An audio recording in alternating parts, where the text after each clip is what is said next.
8h13, Sud Radio, c'est à la une, la rentrée sous tension de François Bayrou, le Premier ministre qui doit s'exprimer cet après-midi à 16h dans un contexte social explosif. La menace est double. D'un côté, le mouvement né sur les réseaux sociaux qui appelle à bloquer le pays le 10 septembre prochain. Et puis de l'autre, les syndicats qui se mettent en ordre de bataille. Bonjour Cyril Chabagnier. Bonjour. Et un grand merci d'être avec nous ce matin sur Sud Radio. Vous êtes le président du syndicat CFTC, la Confédération Française des Travailleurs Chrétiens. François Bayrou, je le disais, qui va prendre la parole à 16h cet après-midi. Le Premier ministre qui cherche toujours à convaincre sur son budget, à 44 milliards d'euros d'économie. Qu'attendez-vous de cette conférence de presse, Cyril Chabagnier, si vous en attendez quelque chose ? Écoutez, on attend à ce qu'il écoute enfin les revendications des organisations syndicales et de la CFTC et qu'il modifie son budget, dont aujourd'hui tout l'effort pour résorber la dette, et on ne nie pas qu'il y a des efforts à faire, mais tous les efforts reposent aujourd'hui uniquement sur les travailleurs, salariés, fonctionnaires, chômeurs, alors qu'il y a des économies à faire ailleurs. D'abord sur l'efficience de la dépense publique. L'État, en fait, ne fait pas d'économies hormis le fait de supprimer des fonctionnaires.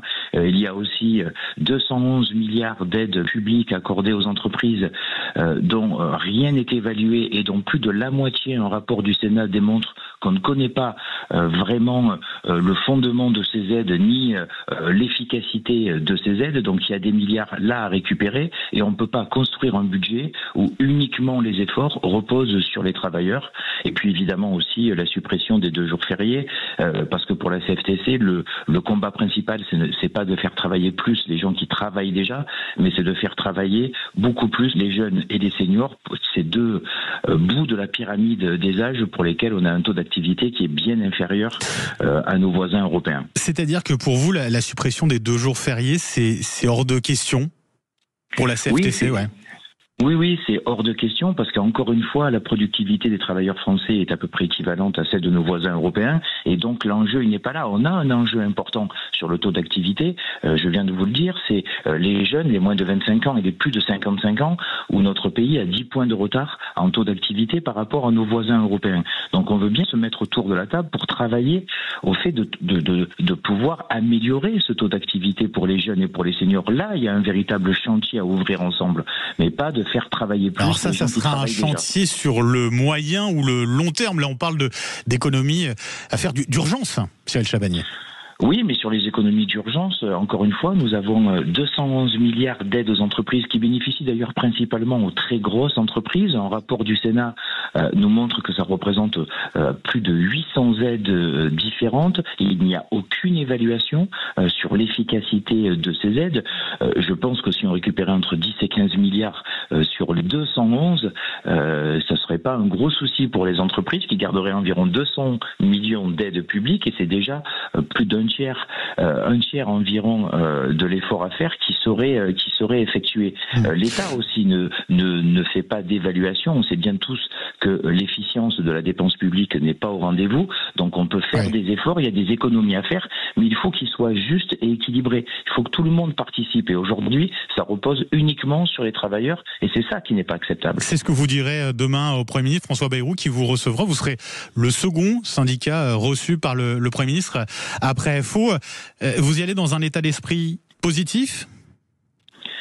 Positif, non, parce que ça fait maintenant plus d'1 mois qu'on essaie de travailler, de négocier avec à la fois le ministère du Travail et Matignon pour faire évoluer le texte.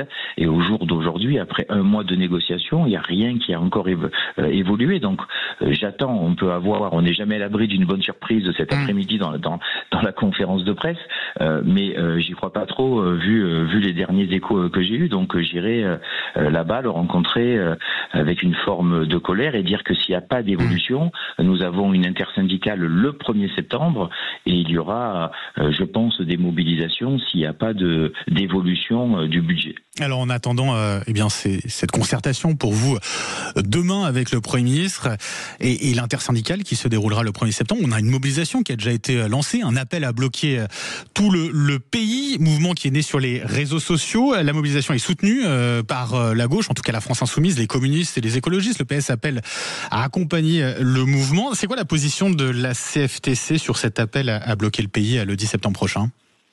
Écoutez, je vais réunir mes instances le 1er septembre au matin pour prendre une décision, mais traditionnellement, en tout cas, moi je défendrai la position de ne pas aller dans ce mouvement du 10 septembre, tout simplement parce que nous sommes attachés à notre indépendance et nous n'aimons pas faire des mobilisations sur lesquelles il y a des récupérations politiques. Aujourd'hui, on voit que le mouvement a été lancé par la population sur les réseaux sociaux et je la comprends parfaitement parce qu'encore une fois, ce budget, il est injuste.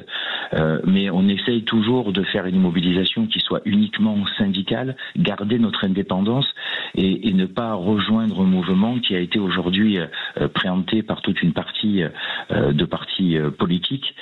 Donc je défendrai la position de ne pas aller le 10 septembre dans cette mobilisation qui sera plus politique à la fin que vraiment populaire. Pour vous, elle est véritablement politique. Elle a été récupérée politiquement, cette mobilisation ? Ben oui, à partir du moment où des partis politiques... Ce n'est plus une mobilisation citoyenne, d'une certaine manière, selon vous ? Bah, j'ai bien peur que ce ne soit plus une mobilisation citoyenne. J'ai peur que tous les sujets se mélangent et qu'on ait plutôt le sujet de faire tomber un gouvernement, et c'est pas le rôle des organisations syndicales de soutenir ou de faire tomber un mouvement. Nous, on est là pour défendre les droits des travailleurs. Donc, à l'intersyndicale du 1er septembre, je défendrai la position, si le budget n'a pas évolué, de faire sûrement une mobilisation, mais de faire une mobilisation organisée et uniquement des organisations syndicales. Qui pourrait se tenir le 10 septembre ? C'est exclu ou pas, ça ? Moi, en tout cas, c'est pas la position que je défendrai. Je préférerais qu'on ait une date qui soit choisie, déterminée et qui concerne uniquement les organisations syndicales. Donc, je défendrai la proposition, s'il n'y a pas d'évolution du budget, de proposer une autre date que 10 septembre. Après, nos adhérents, évidemment, seront libres d'aller pour ceux qui veulent se joindre à ce mouvement. Nous laisserons évidemment la liberté à nos adhérents, mais je crois qu'il sera important que les forces syndicales unies fassent une mobilisation si rien ne bouge, mais une mobilisation bien à elle, qui n'est récupérée par personne et qui n'est pas politique, mais uniquement sur la défense des droits des travailleurs.